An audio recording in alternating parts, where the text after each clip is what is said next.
क्या हुआ, सब ठीक है? वो डॉक्टर ने बोला है कि उन्हें हमसे कुछ अर्जेंट बात करनी है। चलो।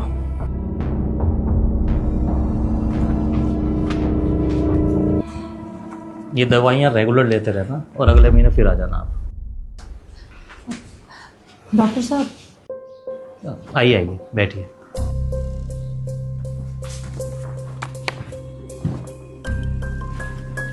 कुछ क्रिटिकल है क्या डॉक्टर? कह सकते हैं। आप अकेले बैठे हैं? जी। आपका कोई भाई बहन? नहीं। देखिए, आपके फादर अब स्टेज पे हैं जहाँ पे उनके ऑर्गन्स लगभग फेल होने की कंडीशन पे हैं। सर्जरी कर नहीं सकते क्योंकि रिकवरी के चांसेस बहुत कम हैं। तो हम क्या किसी दूसरे हॉस्पिटल में ट्राई करें? हाँ हाँ ज़रूर, और मन की तसल्ली के लिए करना भी चाहिए, लेकिन कोई फ़ायदा नहीं होगा।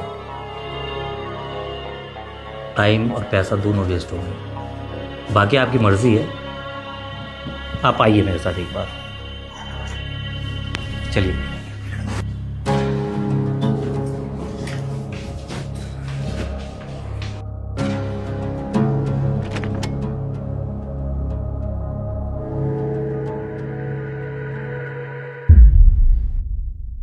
देखिए, इस समय जो आपके फादर की कंडीशन है, मैं आपको सजेस्ट करूंगा कि आप इन्हें घर ले जाइए और देखभाल कीजिए। कुछ दवाइयाँ लिख के दे दूंगा जो रेगुलर बेसिस पे आप इन्हें देते रहिएगा।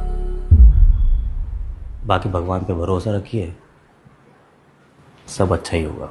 सर, प्रॉब्लम ये है कि हम दोनों वर्किंग हैं और घर पे कोई रहता नहीं है, तो आप समझ सकते हैं कि जब घर पे कोई होगा ही नहीं तो फिर केयर कैसे होगी। आप एक काम करिए ना, एक आप अटेंडेंट रख लीजिए घर पे। सर एक्चुअली प्रॉब्लम ये है कि जब ये घर पे रहते हैं और हम ऑफिस से आते हैं तो ये हमेशा आवाज़ें लगा के बुलाते रहते हैं, कभी खाने के लिए, कभी पीने के लिए, कभी कहेंगे कि हमारे साथ बैठ के टीवी देख लो। अब सर आप ही सोचो, हम लोग ऑफिस से थके हारे आते हैं तो हमारे भी कुछ पर्सनल टाइम होता है। सर, ऐसा नहीं हो सकता कि आप इन्हें यहीं पे रख लीजिए, तो इनकी केयर भी होती रहेगी और हम दोनों भी टेंशन फ्री रहेंगे। डॉक्टर साहब, अंकल जी के पेपर आ गए।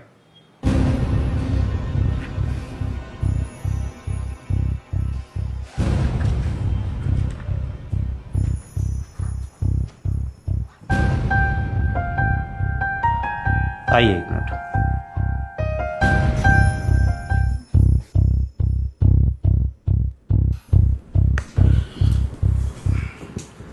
कैसे पेपर हैं डॉक्टर साहब? आपके फादर ने अपनी एक ना विल तैयार करवाई है। कल एडवोकेट बंसल आए थे आपके फादर से मिलने के लिए। आपके फादर का कहना है कि वो अपनी जितनी भी संपत्ति है ओल्ड एज होम को एज ए चैरिटी देना चाहते हैं। सर ये कैसे हो सकता है? मैं उनकी इकलौती औलाद हूँ, उनका जो कुछ भी है मेरा है सब। और वो किसके होंगे?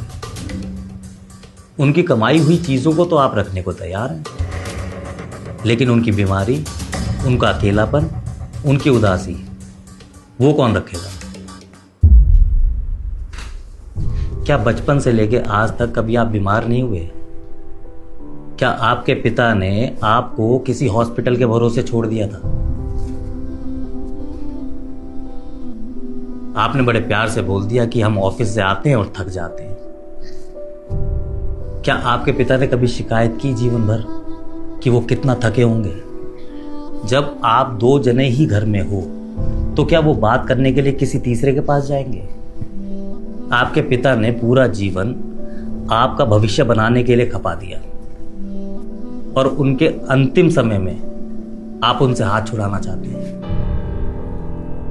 किसी ज्योतिष ने आपको गारंटी दी है क्या आप कभी बूढ़े नहीं होंगे, या आपकी औलाद आपके साथ मरते दम तक रहेगी? अरे अंकल जी, आप कैसे आ गए? अंकल जी को जैसे ही पता लगा इनके बेटे और बहू आए हैं तो अंकल जी मिलने के लिए आ गए। पापा आप बैठिए, मैं आपकी छुट्टी के पेपर बनवा के आ रहा हूँ। छुट्टी हो रही है क्या? जी पापा जी, हम आपको घर ले जाने आए हैं, आप बस थोड़ा सा इंतजार करिए।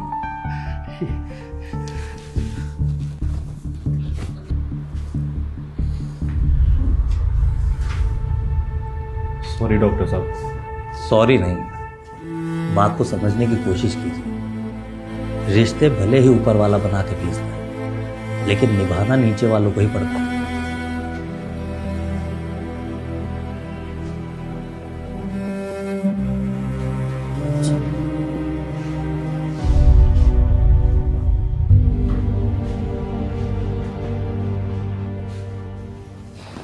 राहुल, जी डॉक्टर साहब।